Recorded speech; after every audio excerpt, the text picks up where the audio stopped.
Welcome. For those of you that didn't find a seat here, you're welcome to stand, which is cool. We also have seating downstairs. We've got, you'll be able to ask questions. You'll be able to see everything that's going on. You just won't be in the same physical space. We're a little bit limited there. But anyway, let me welcome you all. My name is Bob Schwartz. I'm part of Capgemini and what we call the Applied Innovation Exchange. I'm super excited to see some familiar faces, and I can't wait to meet some new ones. We've got a full house here, and we're looking forward to the session. So you want to hear from them, you don't want to hear from me, but give me 60 seconds. A couple things just real quick. Anything important, the doors are where you came out and in the back of the building should there be an emergency. And let me just tell you a little bit about Capgemini and the AIE. But for the most part, find me afterwards if you want to network, you want to talk, you want to learn more. But most of you know Capgemini. We're a global systems integrator, work with a lot of our clients on innovative problems. I'm part of the Applied Innovation Exchange. This is an event we do monthly. I hope you'll find it cool. I hope you'll come back. I hope you'll bring some cool, intelligent friends back. We're trying to really have the buzz catch on here. I'm super excited about tonight's speaker. But what we do here day in, day out, what I did this morning, is we get to work with our corporate clients on their innovation challenges. What are the disruptive business models they're facing? How are they going to move faster, do more, keep up, frankly, in this crazy technology explosion that we're in and the pace of change that we're in? So that's what we do. We basically combine with our ecosystem partners, startups, academics, our own capabilities within Capgemini, and just rally around helping clients. So hopefully this won't make the recording, so my boss won't know that I've got the best job on the planet. I get to be part of the New York AIE. I also work in the San Francisco AIE.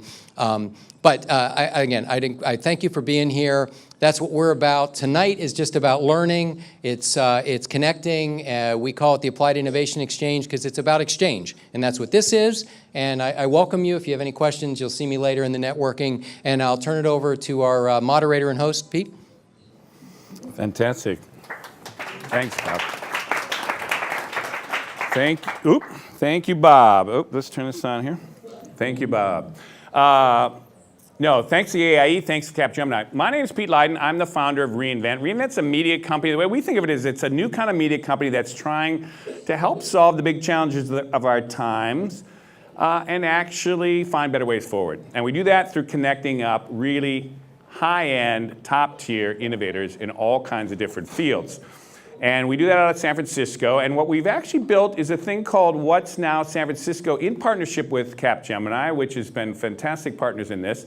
And over the last 2 years, we've gone into all these different fields, particularly in the San Francisco Bay Area, and now we're moving it out here, that are just exploding in innovation. I mean, it's really just, you gotta step back and think, it's just crazy. You can go into every field of technology, health, energy, food, you name it. And there's just extraordinary things happening with great innovators who are really kind of transforming those spaces. And so what we do is every month, take someone who really gets that space, in a particular space, come out and explain it to everybody else outside that space, and have an invite-only crowd from other spaces, interesting characters from other fields, and have a real deep conversation. What's really happening, how it's affecting us all, where it's going. And it's a very kind of high-end, but kind of really important conversation. Now, we've been doing that for 2 years in San Francisco, so successful, Capgemini said, let's spread to the next big innovation hub here at New York. And so we started last fall, and as we're kind of moving in, we're starting to move through these different scenes of innovation happening here in New York as well. And now my job, as he mentioned, is to find these really kind of extraordinary characters who are really doing really big swing things. And so last fall, I was at a biotech conference in a party in some crazy alleys in San Francisco, this old dilapidated building where someone had taken an Airstream and gotten it inside the building somehow. I don't even know how they did this. And it was a party thrown by Jane Metcalf, one of the co-founders of Wired, who was starting a whole thing called Neolife, which is a whole magazine around the biological revolution and the kind of life sciences revolution. And she's been making this comparison that what's happening in health, life sciences, biotech, genetics is in the same space that kind of the digital world was in the early 90s, when Wired was just starting to talk about the implications of how this is going to rush through the whole world. And so it was at that party, I'm leaning up against the Airstream, and I'm sitting there talking to this guy who turns out to be our speaker tonight. We've got Unity Stokes. And Unity was like, he was out talking to anyone there because he was saying, my company, Startup Health, is organized around, we think of ourselves as, what does he call it? He says, a health moonshot factory.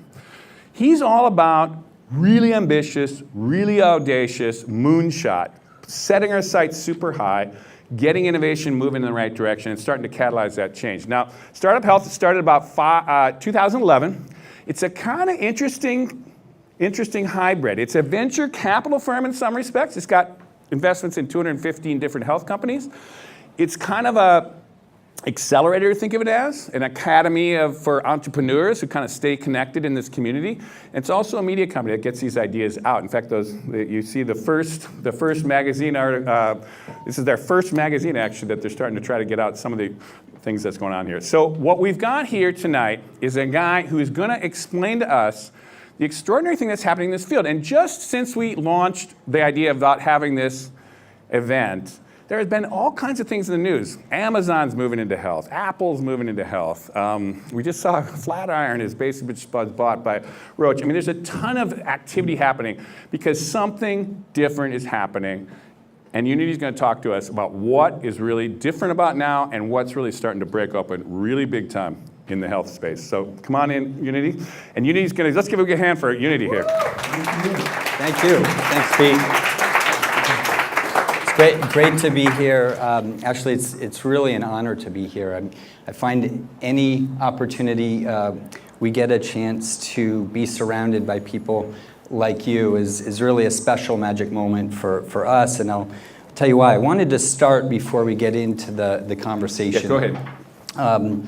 Really to share a story about why now is such a unique moment in terms of the transformation of health. And I wanted to start by sharing really our dream at Startup Health and why we believe that there is an opportunity today to do something so extraordinary it seems impossible.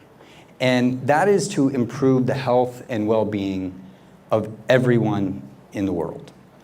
And this story really starts 7 years ago, when my business partner and I found ourselves in the Oval Office sharing this vision with then President Barack Obama.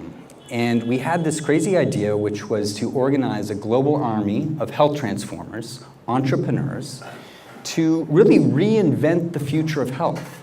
And we knew that if we organized this group of entrepreneurs around the world, that we could speed up the progress. We could actually make 100 years of progress in just 25 years. So 7 years ago, we set out, this was in 2011, to really make 100 years of progress in just 25 years. We're 7 years in, but the magic really comes down to this concept of the network effect.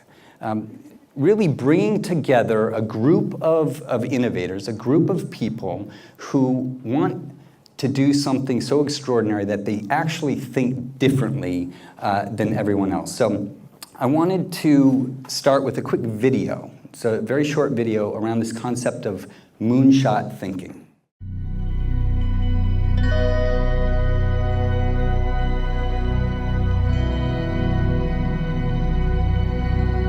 The actual moonshot is wonderful, inspirational, poetic, beautiful, involved great technical challenges, genuine heroism. It brought the world together. But think about the Polynesian islander on the dugout canoe, deciding one day they were going to go that way. No one had ever been that way before. No one even knew if there was anything that way before. It was amazing, and it changed the world. People can set their minds to magical, seemingly impossible ideas, and then through science and technology, bring them to reality. And that then sets other people on fire, that other things that look impossible might be accomplishable. Galileo is such a hero, in thinking big, and What he represents to me is both curiosity and wonder that humanity had, that he had, that pushed him and drove himself to invent and work on the first telescopes that allowed us to see the moon, and here we are. These aviation pioneers were figuring it out as they went. No one really knew how to build an airplane, right? No one knew how to fly an airplane. It was amazing and crazy and wonderful, and they wanted to explore. Many years ago, the great British explorer George Mallory, who was to die on Mount Everest, was asked why did he want to climb it.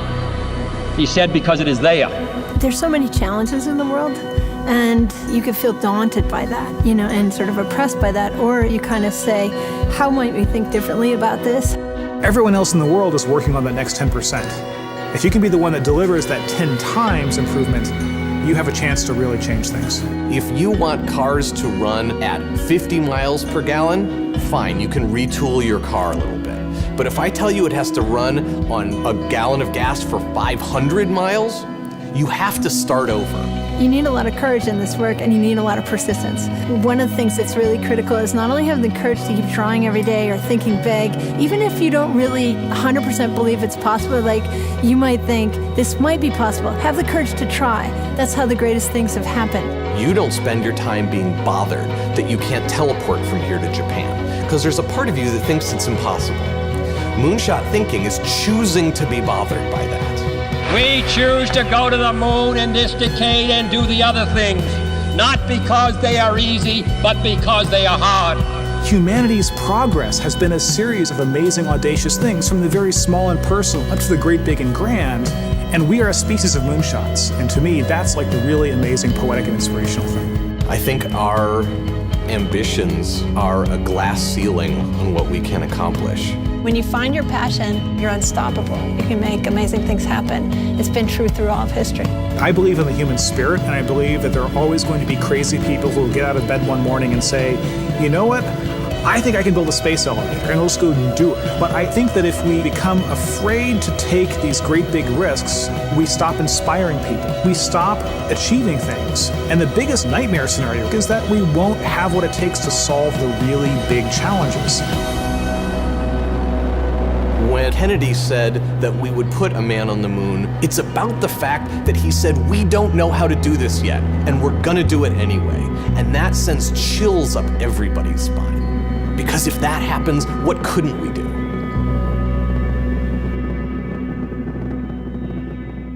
So at Startup Health, we believe that everyone in the world should have healthcare.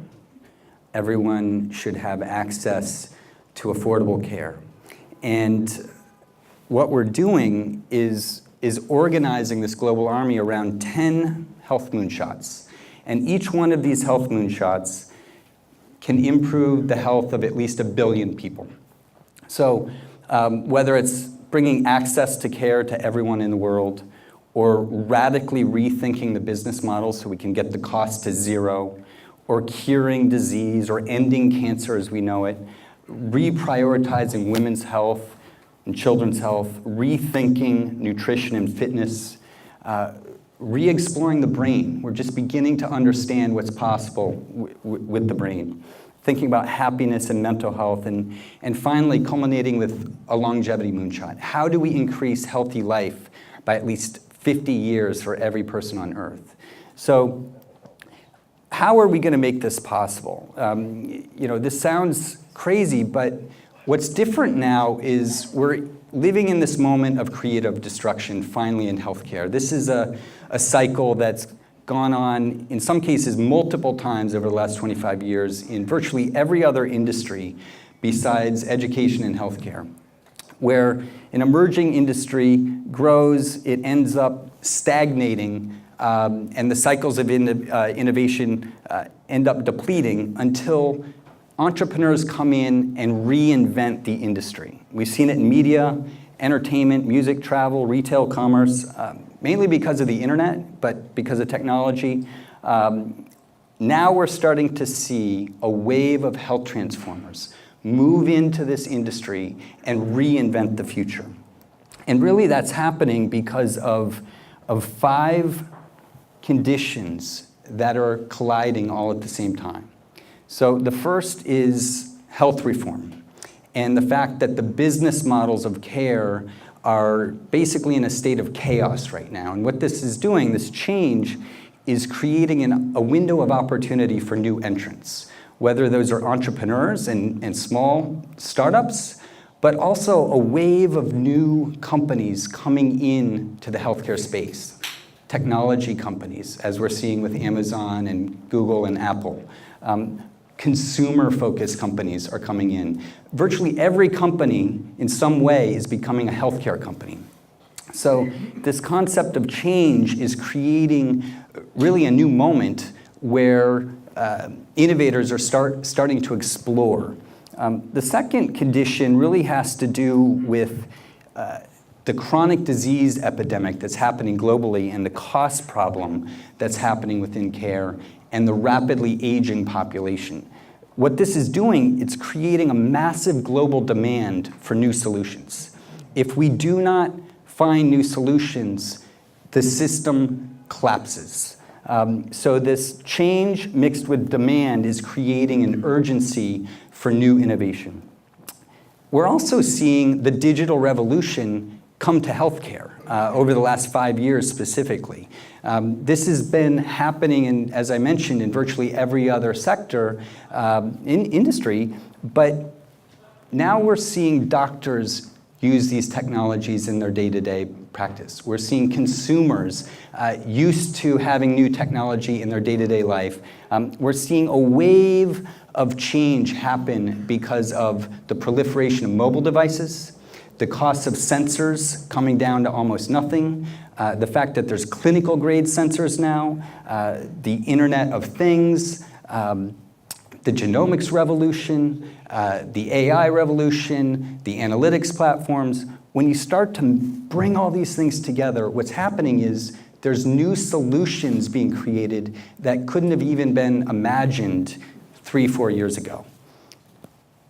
The golden age of entrepreneurship. One of the most exciting trends that we're seeing is the wave of talent that's coming into the healthcare sector. For too many decades, the best minds of our time were going down to Wall Street to work in the finance industry, or they were just going to management consulting companies. Or as we've seen in the last 10 years, they were going to work at stalker apps and social networks and advertising companies. And what's happened most recently over the last 4 to 5 years is there's a wave of extraordinary talented innovators and entrepreneurs coming into this sector for the first time in years. So you mix the change with the urgency, with the digital revolution, with a wave of talent, with the final condition, which is this is happening everywhere. It's really a global phenomenon. It's not just happening in Silicon Valley or Boston or New York. It's a global wave. What's going on now in places like India and China and really throughout the world and throughout the United States is really extraordinary. So there's a moment of creative destruction. The conditions are right. And what this is leading to is every subsector of the industry is being reinvented, whether it's the aging population or even the wellness population. It's all being rethought. So every sector is being reimagined. And a wave of capital has been coming into the industry from venture capitalists, from industry, from angel investors, a lot of different types of sources of capital coming in. This last year, Startup Health tracked in 2017, almost 800 startups being funded, $11.5 billion coming into the industry. So you mix capital in with this, and it starts to get very exciting. As I mentioned, it's happening all over the United States, and it's happening all over the world. This is a map of where Startup Health has our companies. We're now in 18 countries, 6 continents. And it's very, very exciting, and look forward to discussing and hopefully have a very interactive conversation. Pete? Wow, that's fantastic. Folks, what do you think about that? That was a good little start for our conversation. Let's bring these up. One of the beautiful things about Wait, I think you should be on this side so you can see everybody, and I'll sit on this side. This is, you notice we're between two ferns here. There we for go. those of you that really... I feel like Zach. Exactly.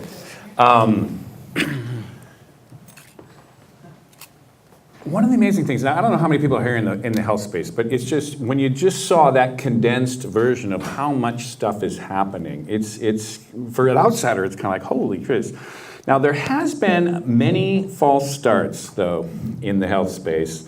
And again, I was in that early Wired piece where we kept thinking health was going to get hit earlier than it did, and there's false starts, and there's more hope. And talk about what are the kind of extraneous, what are the things about the healthcare that has resisted so far, and why is there something unbundling beyond what you just laid out in those big things? Is there something else going on in the environment that's actually allowing it to blow up right now?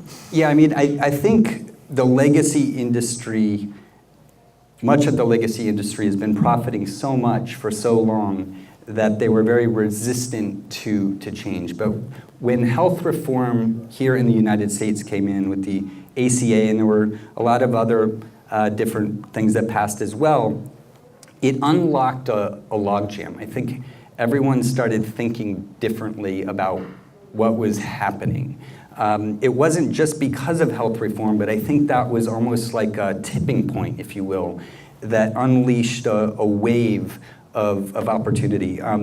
Startup Health, we had another company that Startup Health was actually born out of, called Organized Wisdom, that started 12 years ago. So we were one of the early digital health companies. And 12 years ago, it was just way too early. We couldn't get customers. We couldn't raise capital. We couldn't find talent.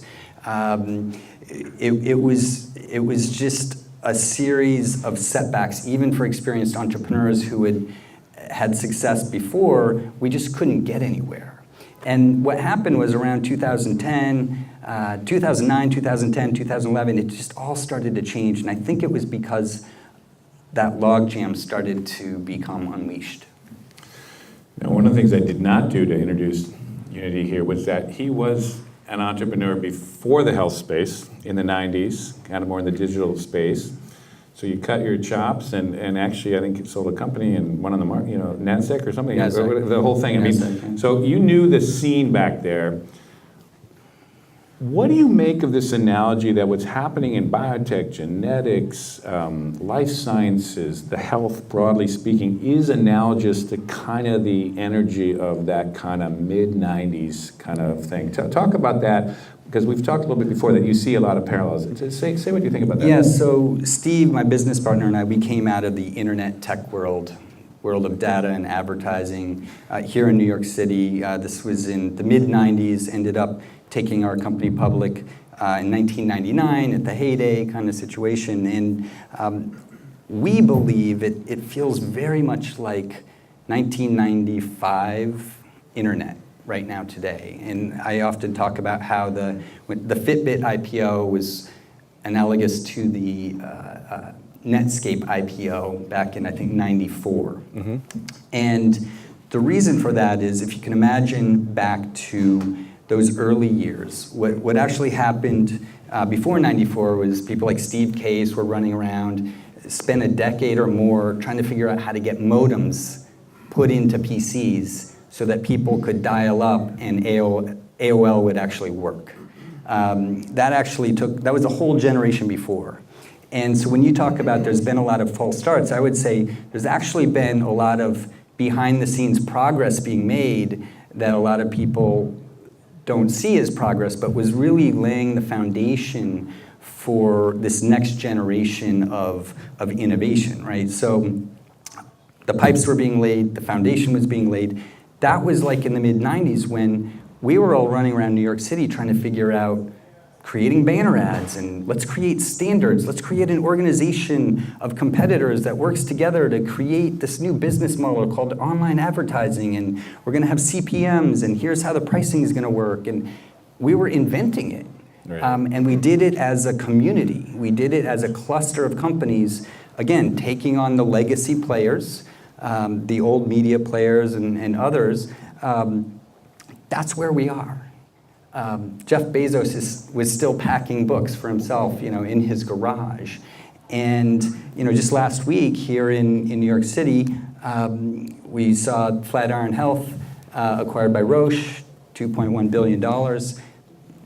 I remember meeting them when they were just getting going 7 years ago. They're a perfect example. They came out of the advertising industry, sold their last company to Google. They didn't know anything about healthcare. Just like us, we didn't know anything about healthcare. So there's these new innovators coming in, there's these new business models being created, and there's this extraordinary uncertainty about what happens next. And I think that's what's most exciting about this moment, because we very much are just in the early stages of this revolution. Now that's just to push back a little bit, that's fascinating, but I would just say there are some things about health where, drug testing or, all kinds of regulations that just because you're dealing with human beings and, there are things that are not analogous to the kind of crazy wide open internet media space or something. Talk a little bit about that, about how that makes your job in this second iteration of being an entrepreneur in health kind of different from being one in that internet era a little bit. Like, what do you need to deal with that is new or more complicated? It's such an important topic because as we talk about health or healthcare, it's easy to just bundle it all together, but there's so many different levels of everything from the life sciences and drug development to consumer health-focused things that may have a different level of regulatory need. There's also the concept or fact that health is very local and regionalized. Healthcare is not only different in the United States than many other places or most other places around the world, it's different in every state and every community in many ways. So it's a very complex world when we talk about healthcare, which is why we actually use the word health, because health is universal.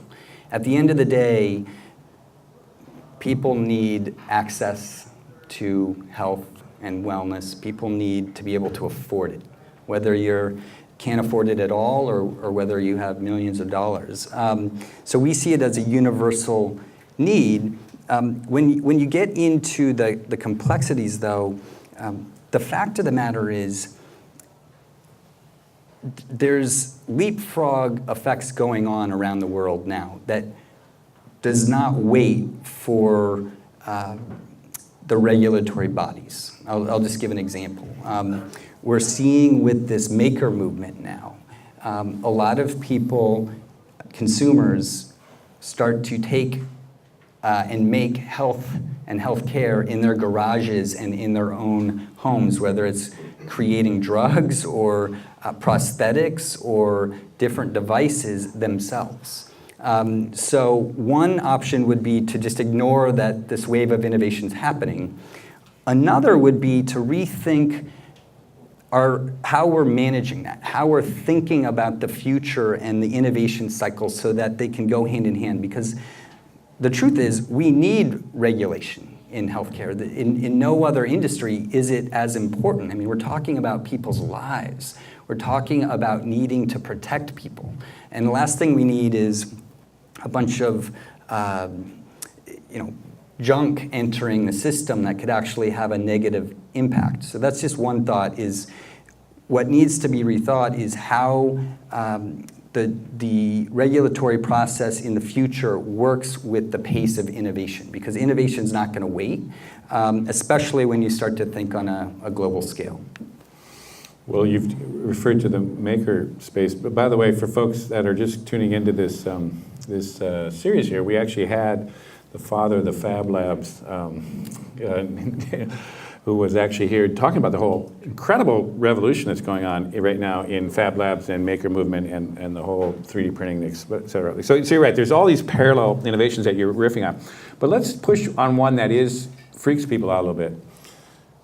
Like gene, there's gene editing, there's creating, we're now getting into the place where that same kid in a garage, that's okay to kind of create a prosthetic that you could put on your leg or something, but it's another to engineer some kind of organism. What's your thinking about that, since you're in this space, a little bit about this?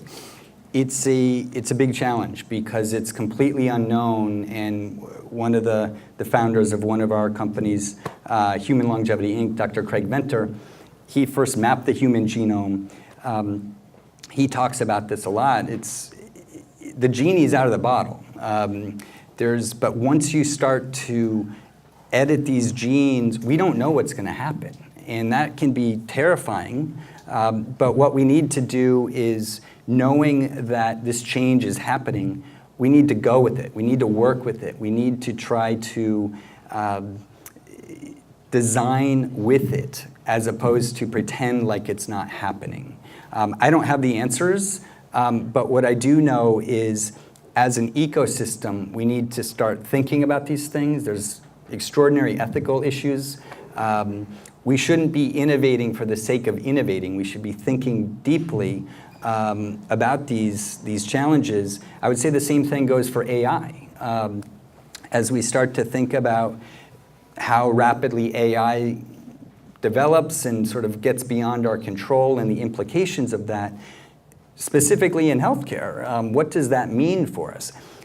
We're optimists at Startup Health. We believe that there's extraordinary good that can come from these things. If we can do things like really end cancer as we know it by leveraging the powers of this innovation and these technologies and tools, but we need to put parameters around it. We need to think about it.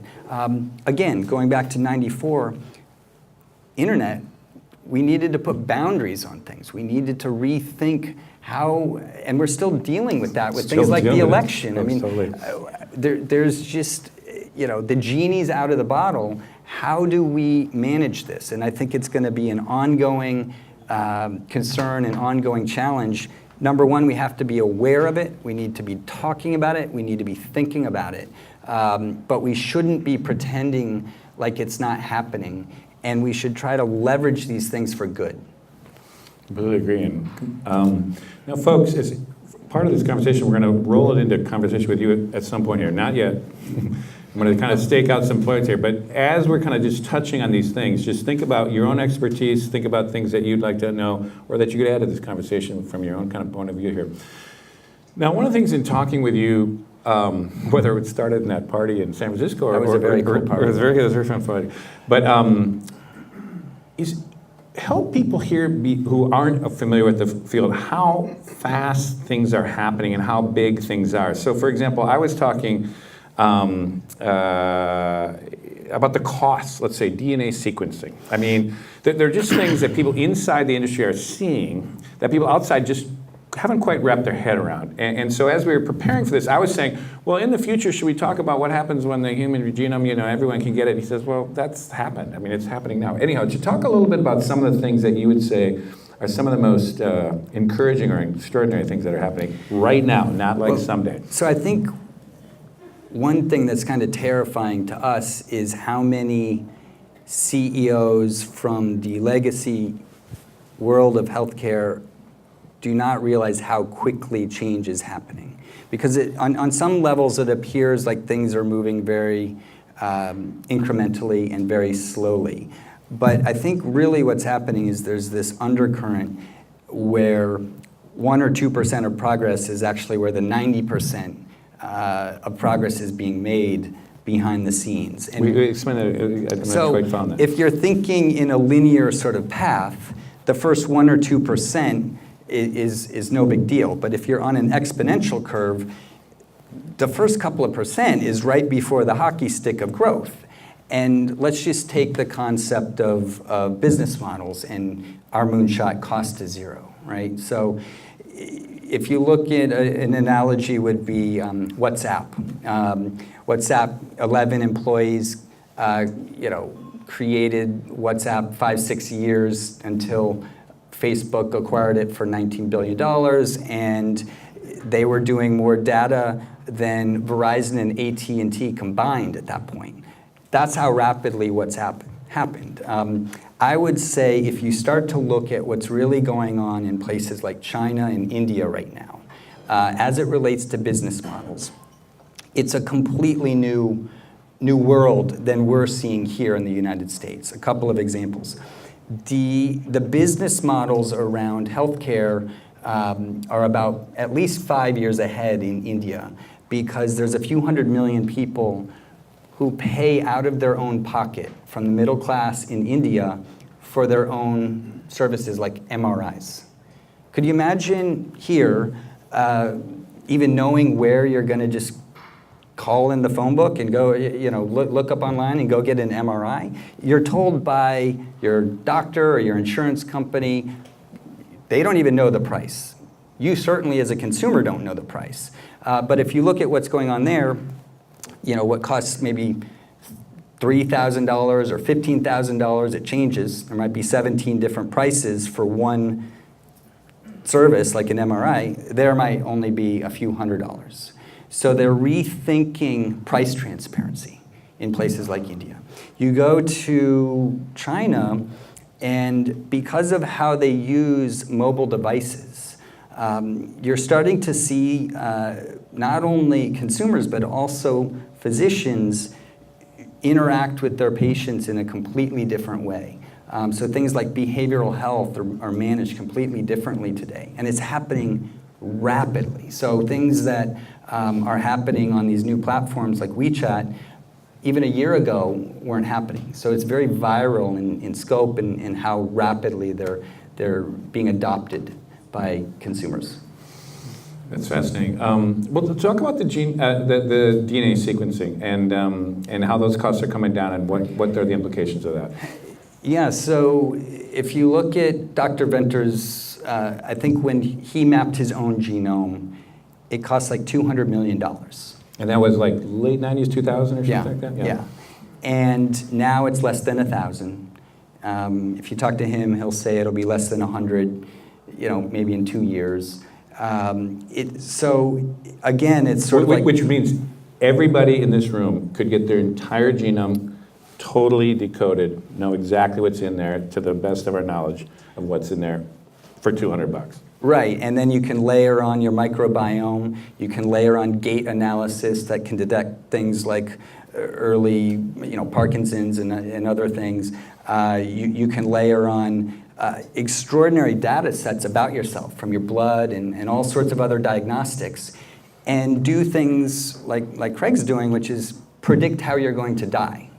And hopefully 30 years early so you can do something about it.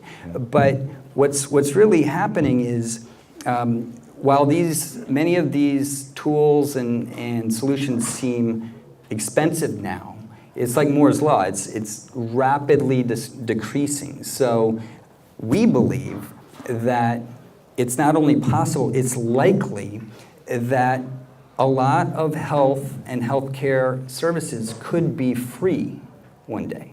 And we start to rethink the construct from healthcare being a cost to being an investment. And I think this is an extraordinary rethink of how we've been thinking, certainly here in the United States, but I think it can accelerate in like continents around, like Africa, for example, as they rethink the entire model. So, an investment, just say one more thing about that. Meaning, so just like you invest in your, say more what you mean by that. I'm not totally So, the entire way we think about healthcare in the United States is a cost. It costs your employers, it costs the government, it costs you as the consumer.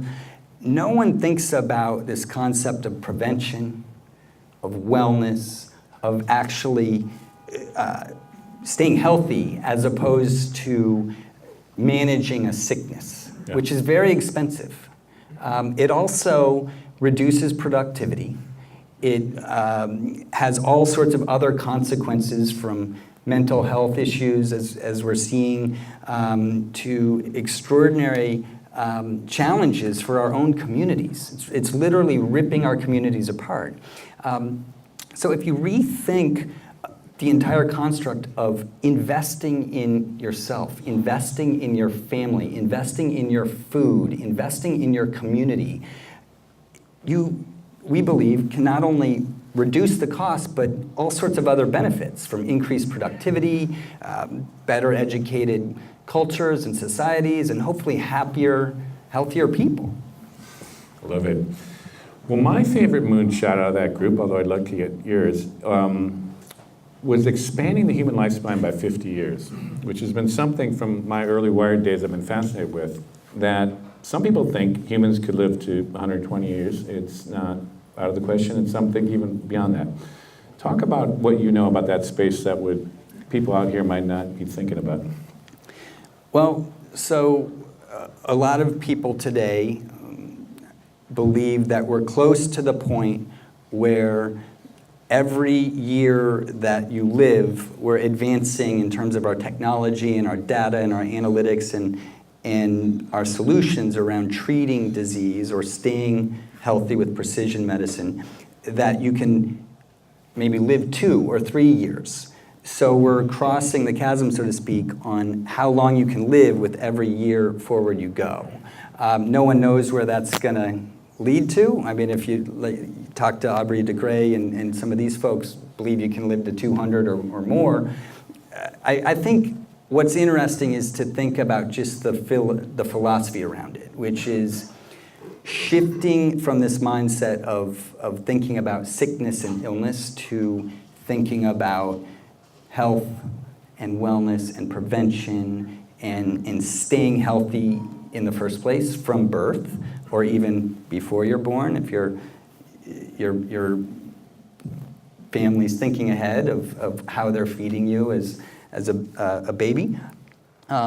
So basically, I think we're in this unknown sort of territory now where we don't know where it's going to go. I think practically speaking, what's going to really happen is in a lot of countries around the world where the lifespan is horrifically low, that's going to go away. So infant mortality, people dying at the age of 18 to 30, that's going to start to increase. I suspect that's going to happen more quickly than people start to live to be 200 here in the United States. All right, I'll take that into consideration. Thank you. Well, we have a few more questions here before we're going to open up to everybody here. But say more about the other moonshot, which was intriguing, is when I was a kid, President Nixon is talking about the war on cancer. And there's always been this, oh my God, the war on cancer. I mean, how many years do we got to hear this thing's going to happen? But one of your moonshots is solving cancer. What do we know about that space right now that people should know more about?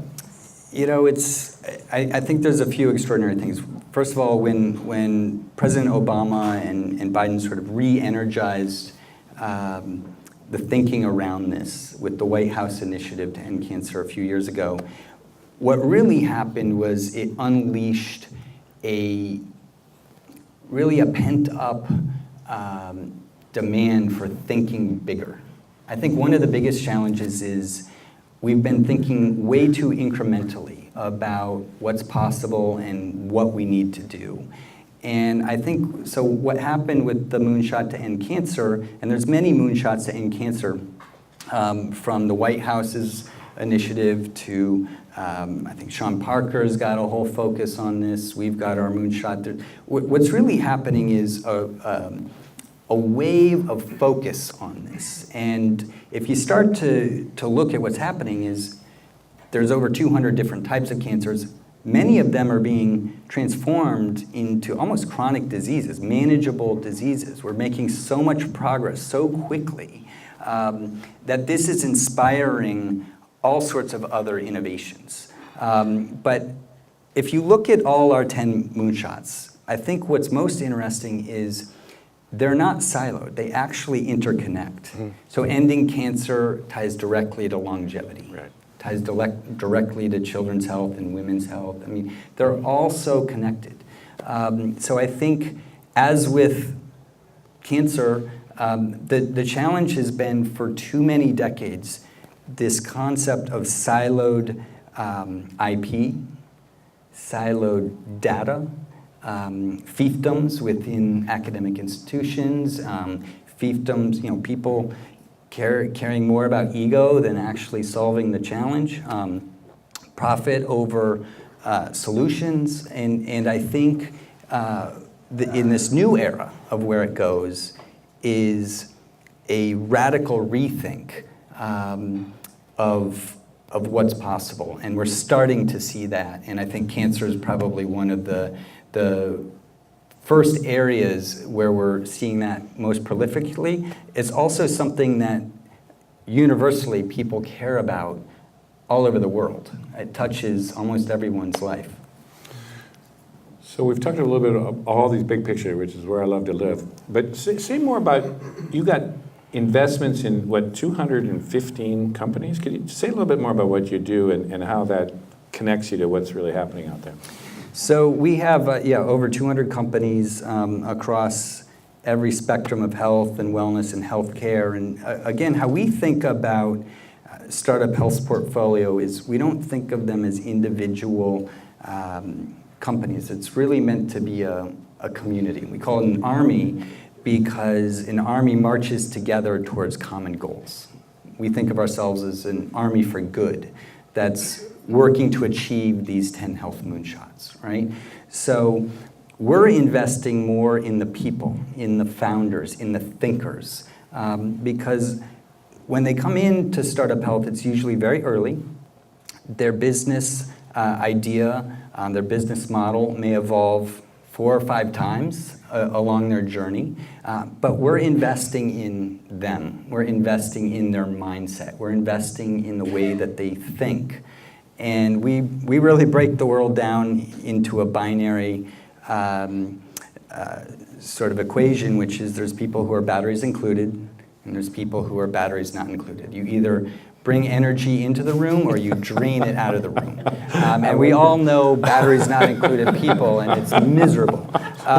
So if we can focus on investing in the batteries included people, if we can support them, and by the way, not just do 200, we want to invest in thousands of entrepreneurs over the next 25 years.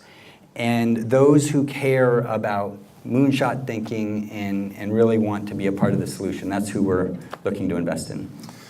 Okay, so last kind of question here is, just before we're going to kind of turn it open here, is as we were preparing for this over the last few weeks, the news was breaking all over. And again, I'm every month tuning into a different field, but I'm thinking there's all this news breaking in the health space. Can you interpret that?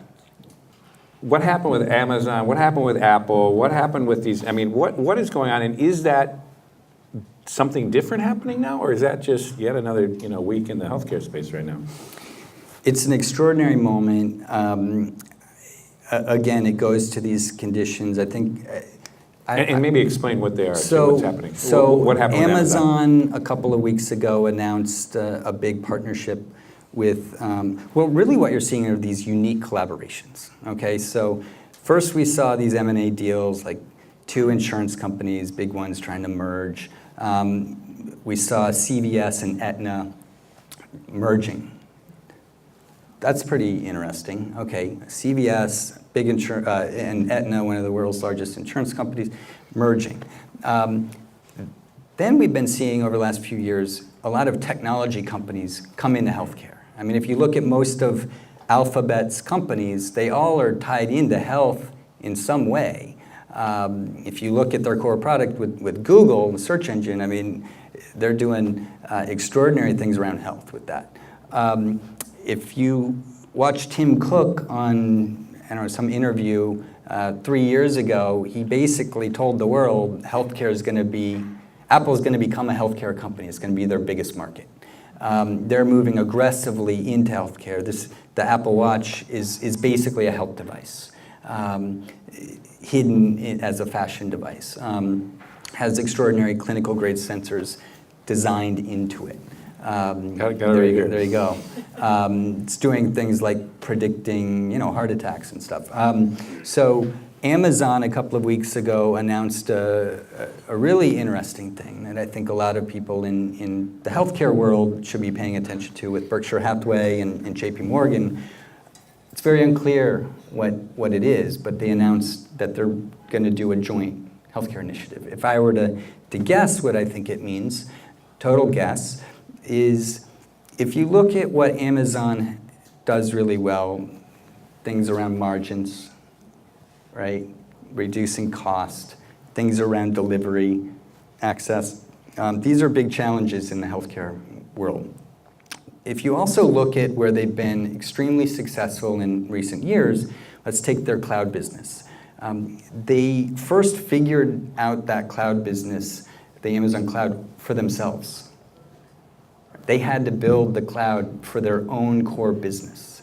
And then they figured out, wow, we can start to offer small businesses or even large businesses Amazon cloud and create a whole new business. So I believe Amazon's figuring out healthcare for not only their employees, which would be way too small, but all of the Berkshire Hathaway companies, which include things like Coca-Cola and JP Morgan's companies.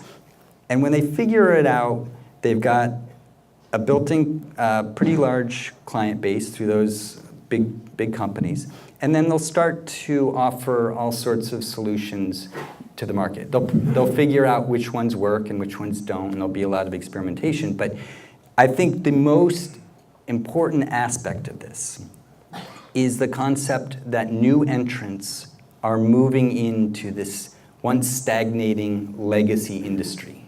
And that is a very important signal, because when you see the entrepreneurs moving in and you see the world's biggest companies moving in, I think it says something very important. I couldn't agree more, and I think that's a good little segue to the conversation with all of you.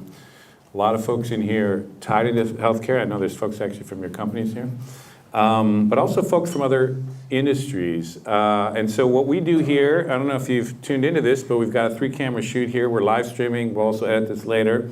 We're going to pass it around. If you want to say something, we got Lori back here is going to get you the mic. And we got, there's a guy right there. If possible, could you stand up and just identify yourself in some way and then ask a question? I don't know if this is working. Oop. It's fine. Okay. Drove up from Philly just to attend this Unity, just to ask this one question. Glad you're here. Here we go. When you're looking in a 25-year sort of cycle, but tell me right now, if you're a startup with an app or an application, is it better to be clinically validated and go through whether it be FDA or blind randomized trial when you look at investment and kind of where the market is kind of turning? And if you think about it from a maturity perspective. I mean, a few years ago, it was all about consumer engagement rates and how many people you have on your app. And I just wanted to get your thoughts from that perspective. So I would step up one level just for a second, and then I'll answer the question directly. I think the first thing that is essential is to automatically go into the mindset of a very long-term mindset, that it's going to take years to figure out. So if you're just thinking about that one trial or validating that one thing or going through that one process, you're not thinking long term enough because of the many challenges that are going to happen along the way. So the first thing is just reframe the mindset. If any entrepreneur who thinks they're coming into this industry and it's going to be easy or quick, or they should just go back to the tech world or some other industry and just focus on that. So that's the first thing I would say.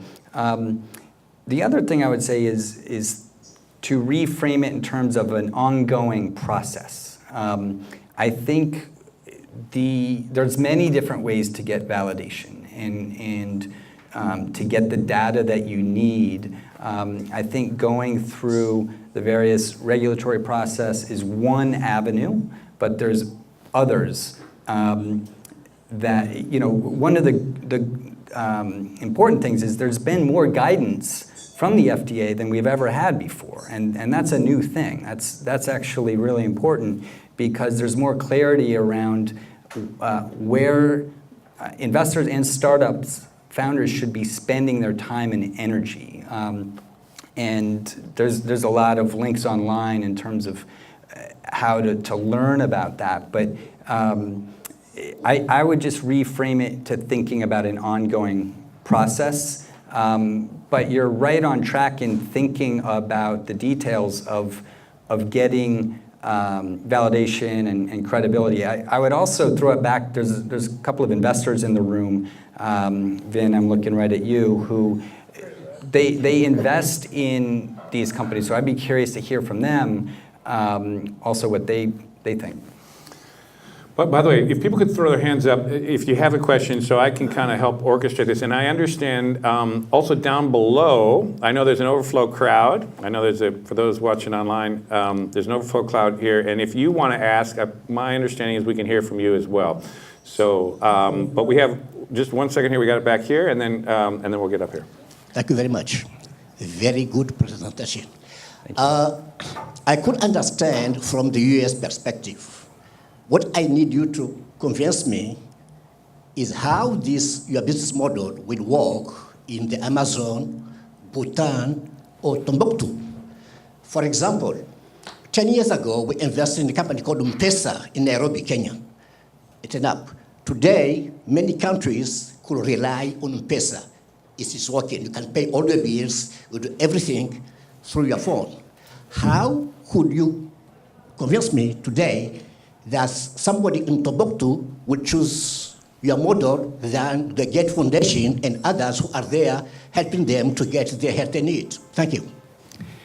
Such an important question and comment. And you actually used an example that I think illustrates this perfectly, because I often talk about this concept of leapfrog innovation. And what I see happening, and I think we're going to see a lot more of, is the extraordinary leaps forward in progress are going to happen in places like the Amazon.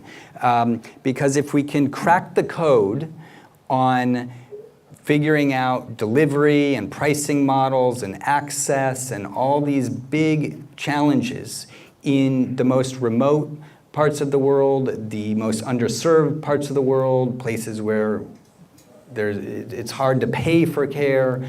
When we figure out how to deliver certain parts of the healthcare system in these places, it will ricochet back to the rest of the world.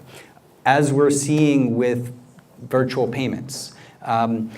What's happening globally, as I was sort of alluding to in China, is the behavior patterns around how they're using these new technologies is completely different. So I'll give a couple of examples. If you go to India today, I think there's just around 2,000 psychiatrists for 1.2 or 3 billion people. So there's new platforms on mobile devices that are helping with mental health and behavioral health issues that consumers are using and getting great impact from. We're struggling here in the United States just to get people to use some of these apps and tools. Whereas in other parts of the world, they're very organically leaping forward. So I think really the constraints of other parts of the world are going to force a radical rethink on business models and pricing. I think it will force a radical rethink on delivery. I think it will force a radical rethink on who's delivering care. So again, let's go back to Africa. There's a reason why Facebook and Google and some other companies are competing to deliver internet access to the entire continent for free in some cases. It's because they have other business models associated with that core, what they're trying to do. I think we're going to see this construct happen where care starts to get delivered not as the core business model, but as an add-on to some other type of business model. Okay, we have. Okay, and I see. Mm-hmm. Okay. Go up and just identify yourself. Yeah. Okay. Unity. Yeah, great talk so far.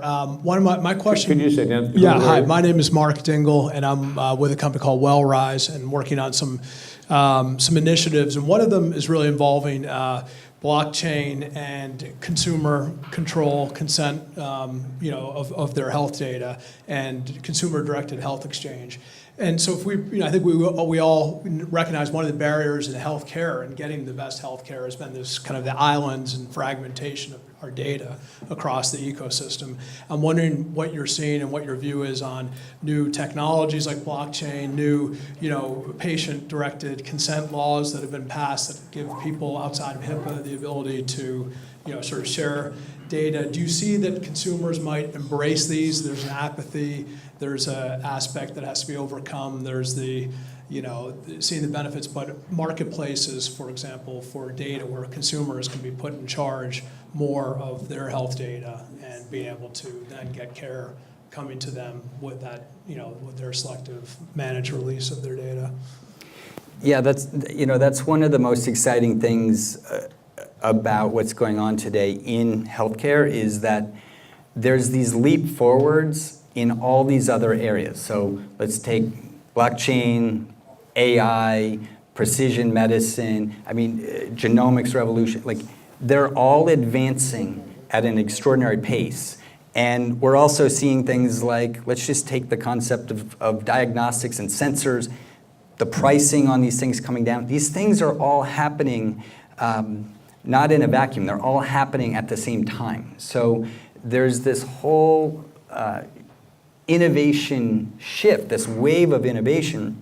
I think if you look at the blockchain, it has the potential to do so many things tied into care, both on the consumer side, but also on the industry side. I think about the sad fact that many of these cures for cancer are probably sitting on shelves in these academic institutions or maybe pharma companies, and they've sort of stashed away in these IP databases, and no one's unleashing it and putting it into a global system. There's these fragmented silos of data, and it's holding us back. And so when you look at things like the blockchain, there's this opportunity to break down the silos, but also do things like hopefully protect people's privacy and create new models around ownership of data.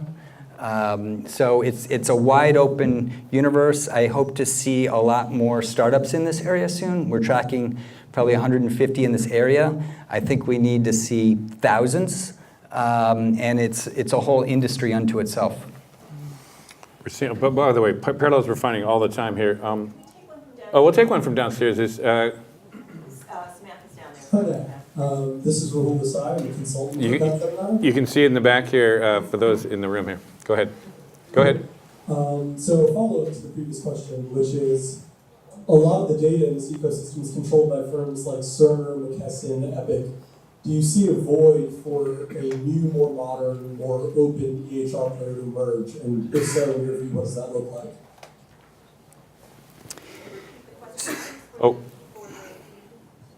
Repeat. Do you want to repeat the question before you do that thing? It's great to see we're kind of synchronous here with just below. There's EHR, electronic health record companies like Cerner, Epic, and others who are holding on to this data. They have data silos. There's been tens of billions of dollars invested in this area, and still people can't get their electronic health records or any information.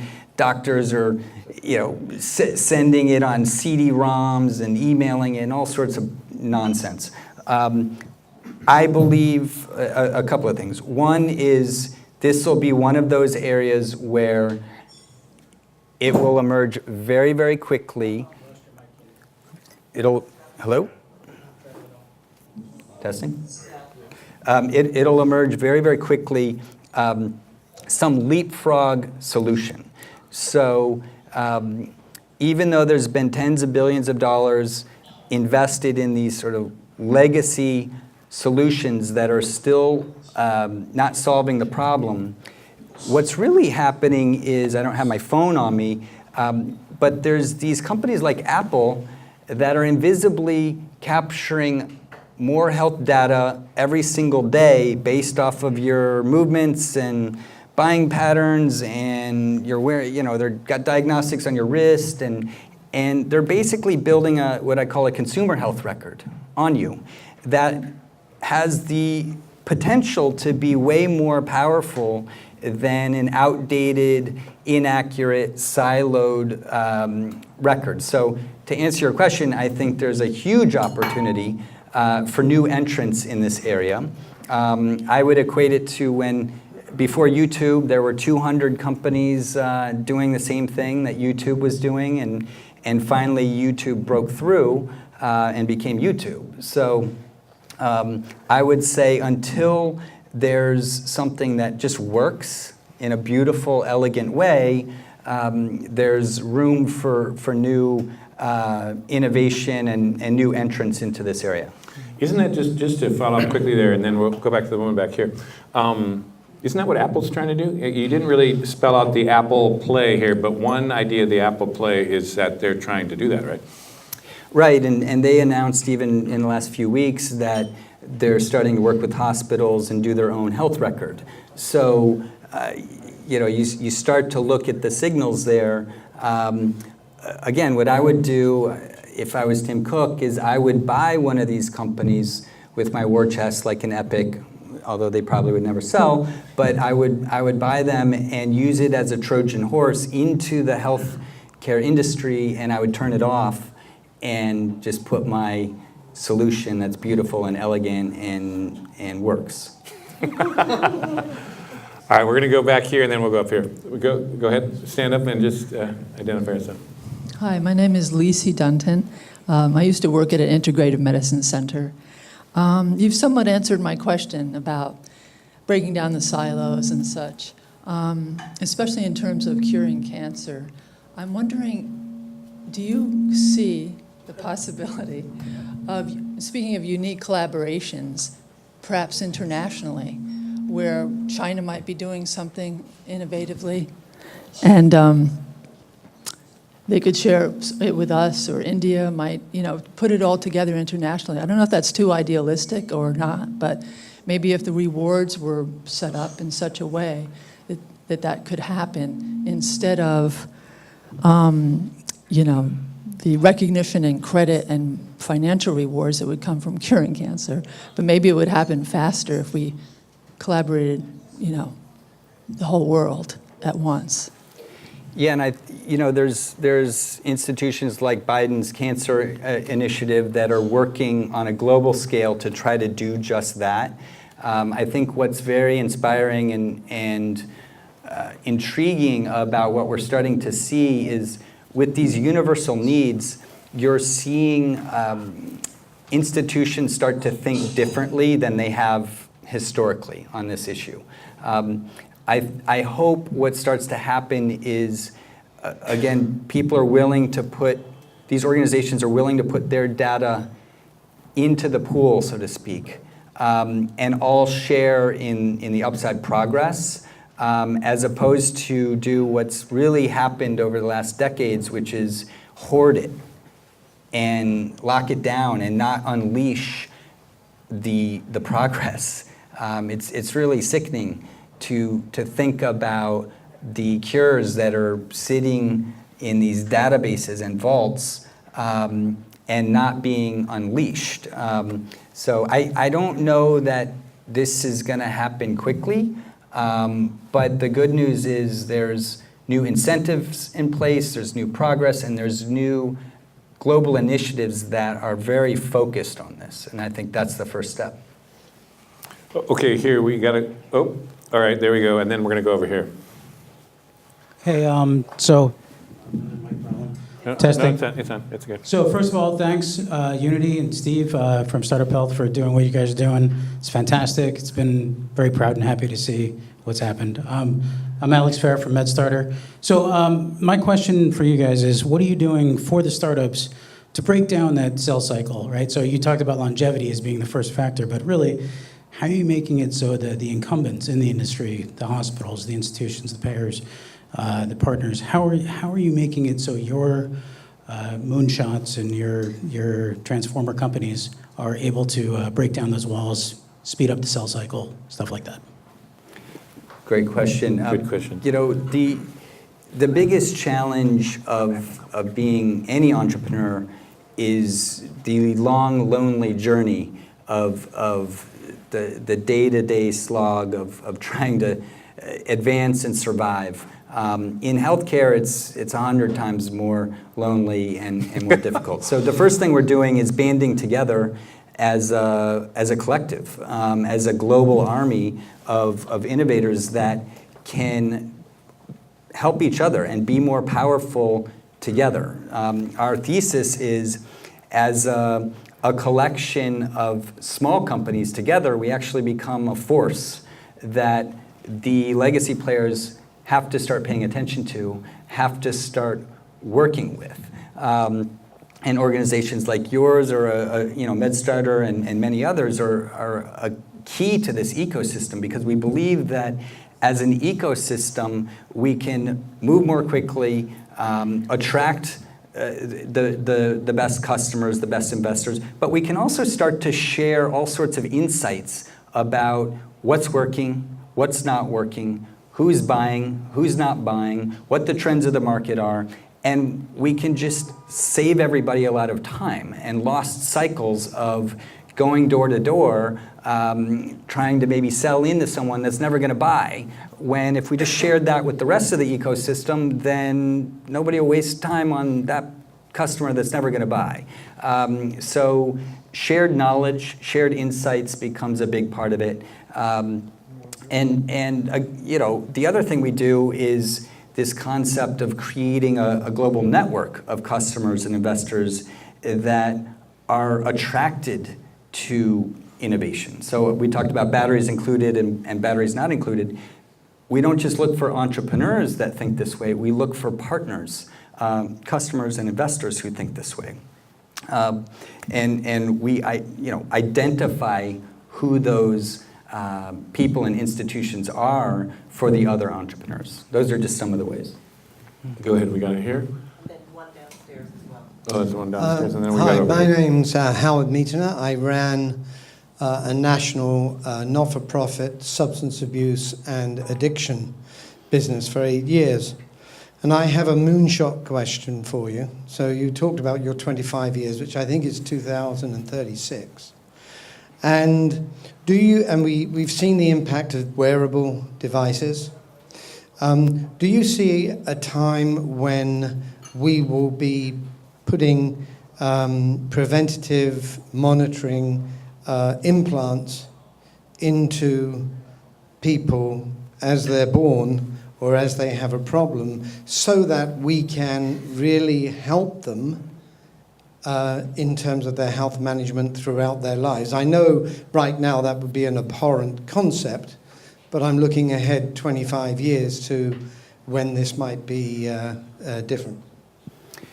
The short answer is yes. And the reality is people have not embedded devices like this now, but they're carrying these devices on their person 24/7 now, with their phones and watches and all the tracking things going on around them. So the first step is happening. I think it's much more likely than the implants is the concept of health being designed around every aspect of your life. So some examples would be in your car seat, in your steering wheel, in your refrigerator, in your toilet, in your medicine cabinet, in your bed, in your clothes. I think we're starting to see that now. And we're only in the first wave of where that goes. I know people today who are doing implants on their own, just almost like tattoos, where they're embedding devices in their body to track things for themselves. So I think we will see that. I think, again, there's a lot of ethical issues. I hope that it's done with consent, and people have the choice to do these things. All sorts of issues around privacy to be worked out. Again, the ethical debate, do we do this when people are babies, when they don't even have a choice? You know, I think there's a lot of very important issues. Again, we're optimists. We try to think of the positive frame of where this can go, but I do think it's important to think both sides of the implications of these types of changes and technologies. Very, very important. But I do think it's going to happen. I'm already seeing it. I know early adopters that are doing this to their own bodies now. It's fascinating. We're going to hear from down below, I think, yeah. And then we got plenty going on here. But from below, can you give us your question? Oh, or there isn't one below. Hello? Yep, we can hear you. Go ahead. Fantastic. Hi, this is Sebastian. I'm also a consultant in Capgemini. Quick question. You talked a lot about the enablers, and I think you mentioned 6 big enablers that really provided an opportunity in the space. But I'd like you to explore or to talk to us a bit more about the barriers that you see. And I'd love to see it from like a broad perspective to start off, and then specifically, I'd love to see how you, as a kind of a startup incubator, see how you might go about disrupting the big pharma and the barriers that they pose themselves. Good question. Could you repeat it briefly? So what are some of the barriers? We've talked about some of the conditions that are speeding up progress. What are some of the barriers? And there's so many. I think the top 50. Okay, so the first is the legacy industry. They're making a fortune, and it's the good old-fashioned innovator's dilemma. Why do you want to change your business model and reinvent it when it's very profitable? So you're trying to shut down change as much as possible and hold on to your leadership position. But we all know what happens with the innovator's dilemma over time, and eventually, at some point, new innovation leaps forward and your business is out of business. But there's such power with the legacy players that you can't just brush that aside. I mean, they control the industry. The other big challenge is health and healthcare is so fragmented. It's, as I mentioned, it's not only different continent to continent, country to country, but even in the US, state to state or city to city, socioeconomic levels, it's just there's so many complexities to what healthcare is and for who. So that's the regionality I think poses very significant challenges. Third, I would say just the concept of data silos like we've talked about. The fact that it's not only siloed, but it's also not translatable by machines in many cases. If you look at what Flatiron Health was doing, they were basically data janitors cleaning up data so that machines could then read it. And that made them a $2 billion company, right? If you look at what Athena Health was doing years ago, they were basically just taking facts on paper data and digitizing it. Very simple concept. But we're living in such an outdated, siloed world when it comes to the data of care. It's just creating a lot of challenges. Last one I'll mention is the business models of the future of this industry are unknown. And that's a problem, but it's also an opportunity. Love that. As taking one prerogative here before we go to this next question is the decentralized nature of this a feature, not a bug? I mean, could you imagine, for example, I'm coming out of California, right? I'm based in San Francisco, and there is literally a statewide, pretty serious discussion about universal health care out there, just solved by California, you know, and it kind of with a different kind of tech infrastructure, kind of high-tech infrastructure. Now, who knows if it'll get off the ground? It's very expensive, various things, but Could you imagine kind of these subunits solving it and breaking through in a way that would actually just force the whole system to move?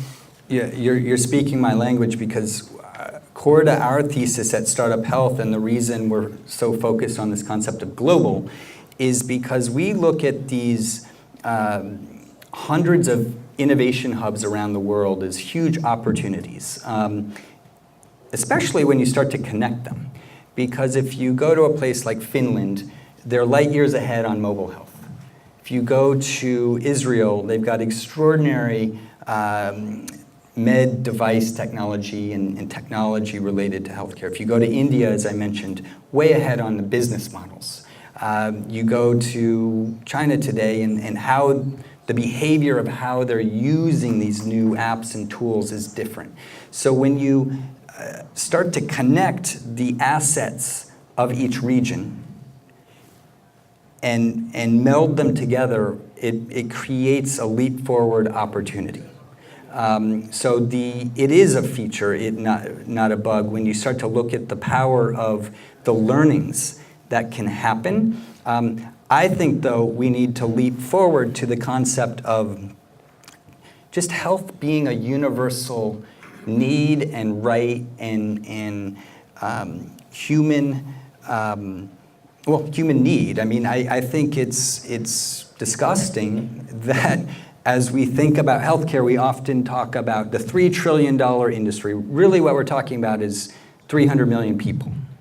And there's 7.5 billion people in the world. And when we shift our mindset to solving the global challenges is where I think the real opportunity will happen, on a regional basis, but on a global basis as well. Love it. Go ahead here. Sorry, it's been a while to get to you, but we got you. Thank you for the talk, Sab Kanogia from Deer Ventures.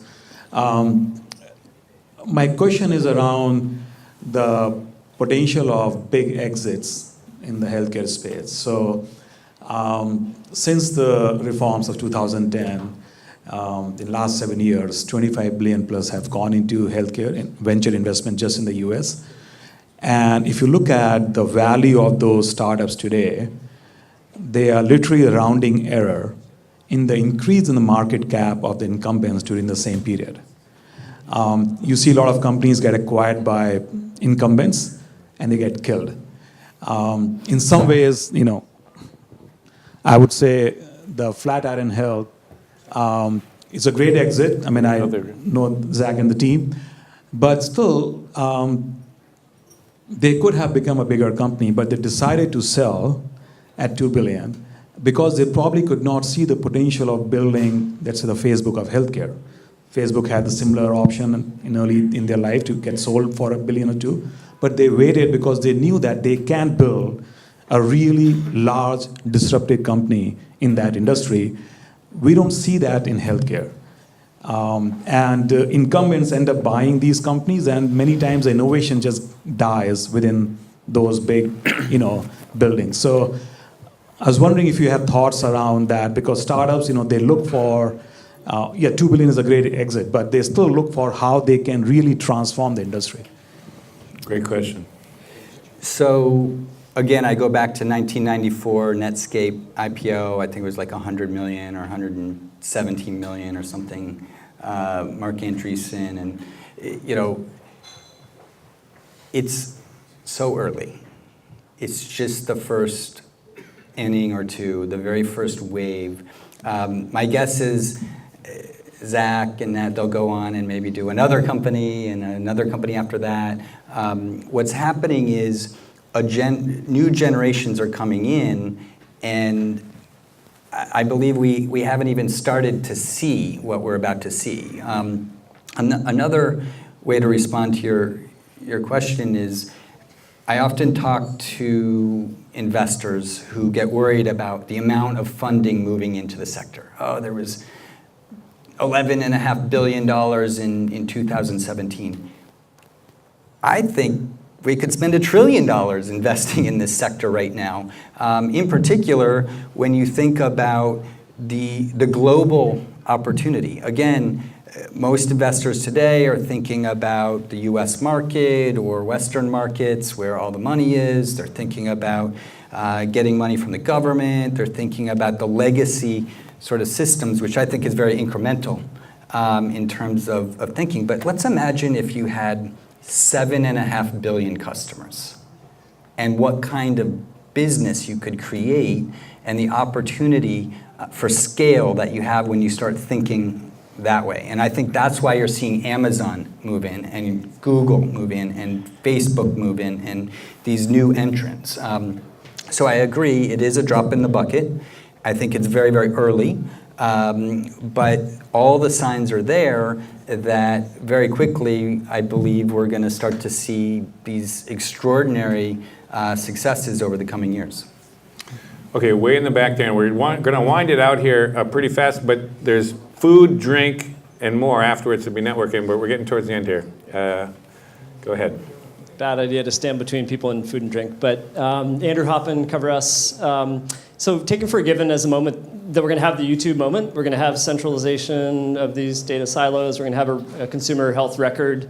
What about, can you talk a little bit more about the downsides of that? Because today there are blockchain companies trying to out-YouTube by virtue of re-decentralizing that user-generated content. And if our health data is user-generated content in a sense, how do we avoid the downside scenarios of that? Or maybe put another way, what's the future of HIPAA mashed up with Facebook's privacy controls in a Web 3.0 world? Unwind that. Basically, so really the privacy implications or the centralization issues of like, do we want everything centralized? And is that right for privacy reasons and others?